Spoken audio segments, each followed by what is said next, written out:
Samedi, la fin de la semaine. Bénissons le Dieu très haut. Répandons nos voix très haut et très fort. Et nous retrouver à la fin de la semaine. Samedi, la fin de la semaine.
Revenez à l'origine. Le jour du Seigneur, c'est le samedi.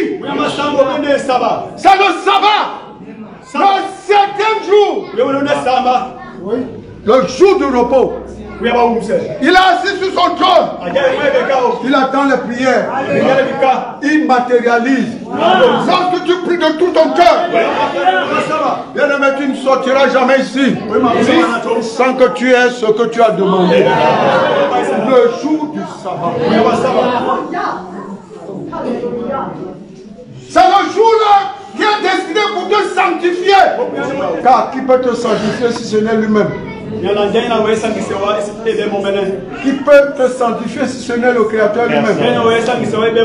Qui peut te bénir si ce n'est lui seul qui bénit? Bénissons au nom du Seigneur. L'homme de Dieu peut dire sois béni. Mais si le Créateur ne matérialise pas cette parole que soit béni, cela ne prend pas corps. Nous devons lutter pour être présent en présence le jour du sabbat. C'est un jour spécial pour l'homme. Car le sabbat est pour l'homme. Le Créateur crée le sabbat pour l'homme. Pour que l'homme s'approche vers lui, de sanctifier. Dimanche n'est pas le jour du Seigneur. C'est le pape qui a changé cela.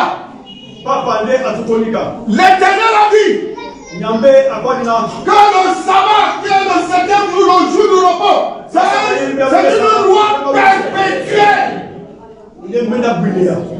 On ne doit pas changer cette loi. Or, la bête s'est permis à changer pour dérouter toute la terre. C'est pour ça que vous voyez toute la terre est dans l'erreur. Et il ne peut pas rattraper le vrai Créateur. Ils sont dans l'esprit religieux. Croyant qu'ils servent le Créateur. Mais ils sont dans l'esprit religieux. C'est pour cela que la vérité avait un temps. Parce que le Christ, cette question-là avait été posée. Mais qu'est-ce que c'est la vérité? Il n'a pas répondu. Parce que cela lui a pas été donné d'expliquer ce que c'est que la vérité. Parce qu'il y avait quelqu'un d'autre qui devait enseigner et expliquer ce que c'est que la vérité. Alléluia. Connais la vérité et sois transformé. Connaissez la vérité et soyez transformés. Car La parole de Dieu sanctifie. La parole de Dieu sanctifie.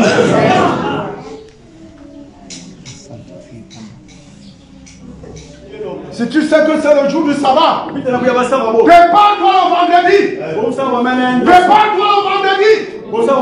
Et présente-toi avec ton sujet, avec ta doléance, avec tes demandes. Mais ne sois pas gourmand. Pour que tu puisses recevoir réellement.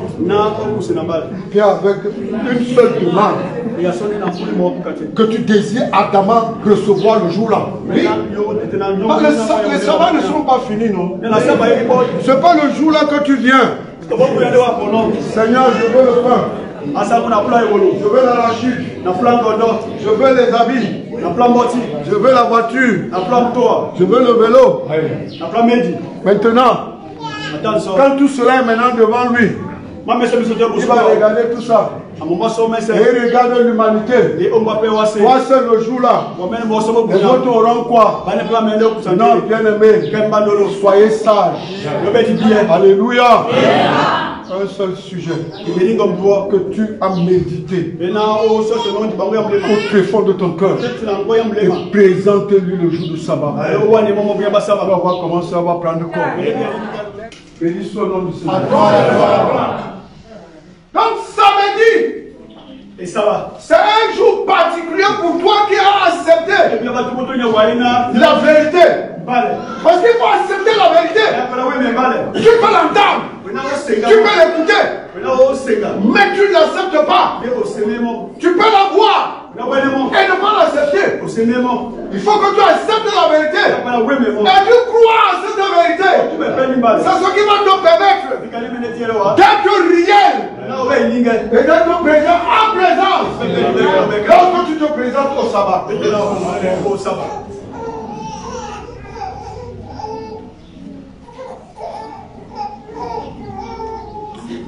La grâce nous a été accordée.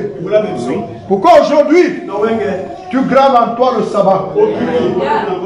Je grave en toi aujourd'hui le sabbat. Pour que tu saches que le sabbat c'est pour toi, c'est une grande grâce qui t'a été accordée de rencontrer le Créateur.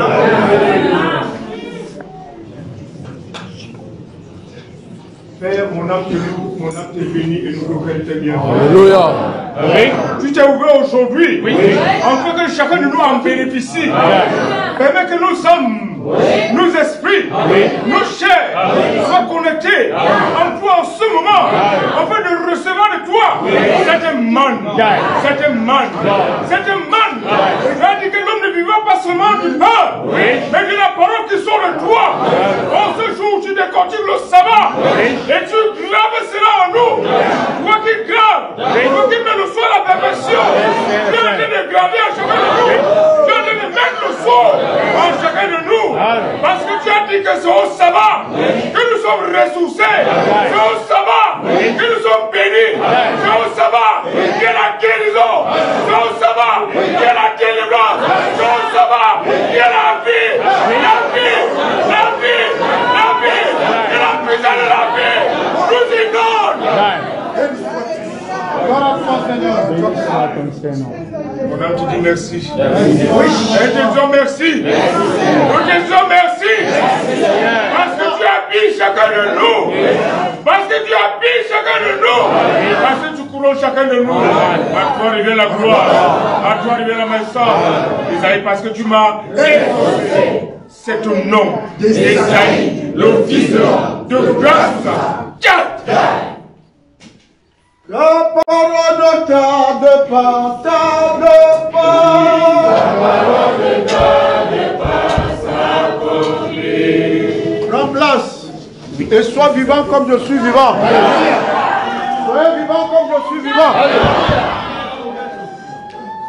Bien-aimé, la puissance de Dieu n'habite nulle part que dans le corps de l'homme. C'est le corps qui est la charpente qui est organisée pour la gloire du Seigneur. Quand tu entends que le corps, c'est le chaman organisé pour la réalisation de la puissance du Seigneur. Le corps, quand tu entends que le corps, c'est une charpente organisée pour réaliser la puissance du Seigneur. C'est quand tu entends que le corps, c'est là-bas où Dieu habite. C'est là-bas où le Saint-Esprit habite. C'est là-bas où la puissance de Dieu habite. C'est pour cela que lorsque le Saint-Esprit se réveille en toi, automatiquement, tu es obligé de bouger. Tu es obligé. Qui peut contenir Dieu en lui? C'est une puissance.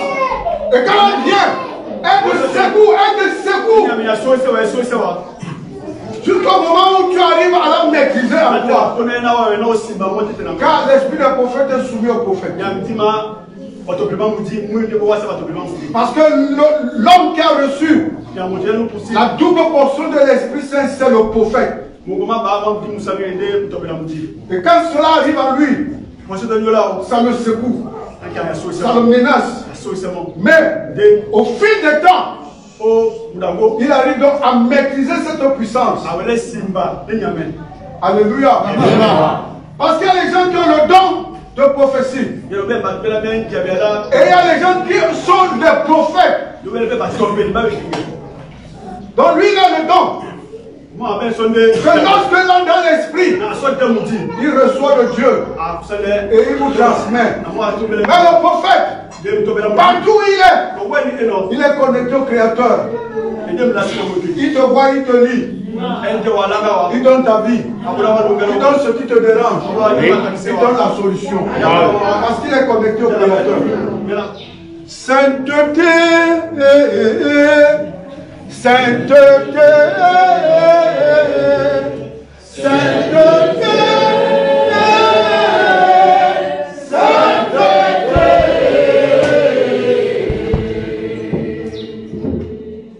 sainteté.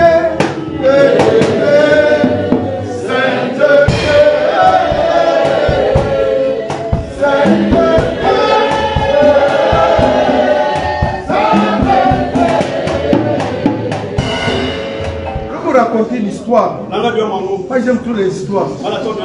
Je travaillais au lycée technique. J'avais un ami que j'avais reçu là-bas. Le frère Camille Thomas. Bien aimé. On travaillait ensemble. Lui il était comptable matière. Moi j'étais comptable dévancier. Et on se retrouvait que il a su la vérité là où il était. Là-bas où il était, il priait. C'est là-bas où la prophétie est tombée qu'il y a quelqu'un là-bas, allez le voir. Je suis là un lundi.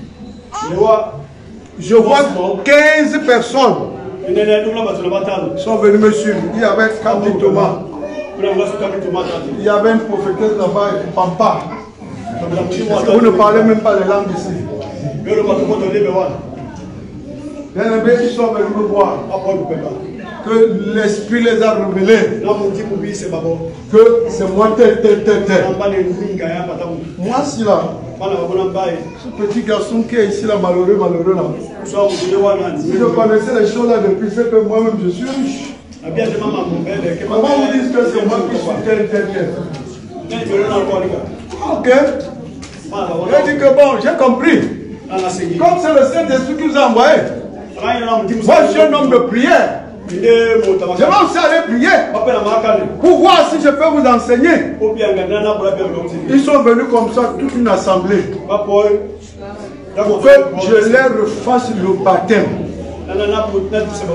au nom de Jésus-Christ par immersion. Parce qu'ils étaient tous baptisés au nom du Père, du Fils et du Saint-Esprit. Toute une assemblée. Alors je les ai amenés à l'eau. Quand je suis parti, moi j'ai prié. Je les ai amenés à l'eau. Sur la route de Tico. Le fleuve qui est là-bas, c'est là-bas qu'on m'a demandé d'aller les baptiser. Je les ai baptisés là-bas. Tous, dans l'eau, au nom de Jésus-Christ, au nom de Jésus-Christ, au nom de Jésus-Christ. Donc ils sont sortis de l'eau. Certains d'entre eux ont commencé à prophétiser. Mais ils prophétisaient sur ma vie. Que je cachais depuis que je marche avec les gens.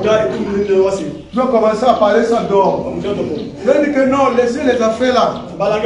Il n'est pas encore temps que les gens sachent qu'un tel homme est sur la terre. Si je vous enseigne, c'est pour vous transformer à devenir comme moi, afin que des esprits impurs puissent vous craindre. Alléluia. Afin que les démons, lorsque vous voient, ils fuient. Afin que la lumière que vous portez soit une lumière qui brille à perpétuité. Afin que lorsque les démons les voient, ils fuient. Alors, je n'ai pas terminé de raconter mon histoire. Alors, étant au lycée, Thomas Kamli a su donc qui j'étais. Parce qu'il apporte ceci, ne comprend pas, je lui donne la réponse. Il apporte ça, je lui donne la réponse. Finalement, il m'a posé la question que je suis même qui. Je dis que je ne suis rien. Alors, il devait aller prendre le médicament de sa femme chez Marabout. C'est lui qui me transportait pour m'amener à la maison. Avec sa moto. Maintenant, il me dit qu'il va faire un petit détour, il va prendre le médicament de sa femme chez Marabout. Alors, il y avait un couloir. Le féticheur là, il était au bout là-bas. Donc, quand tu viens, il vous voit. On arrive, on arrive chez lui, gars. Et il dit que même, j'ai vu le monsieur là ici, il m'a dit que je viens chercher mon médicament, le médicament de ma femme. Mais il est où? Sa femme me dit qu'il est sorti là. Et il m'a vu, non? Mais comment il part? Bon, comme il n'est pas là, alors moi je rentre. Alors il m'a repris sur sa moto. Nous sommes rentrés. Le lendemain, lui-même il est venu pour prendre le médicament. Alors le diable lui fait asseoir. Tu connais le monsieur que tu marches avec lui.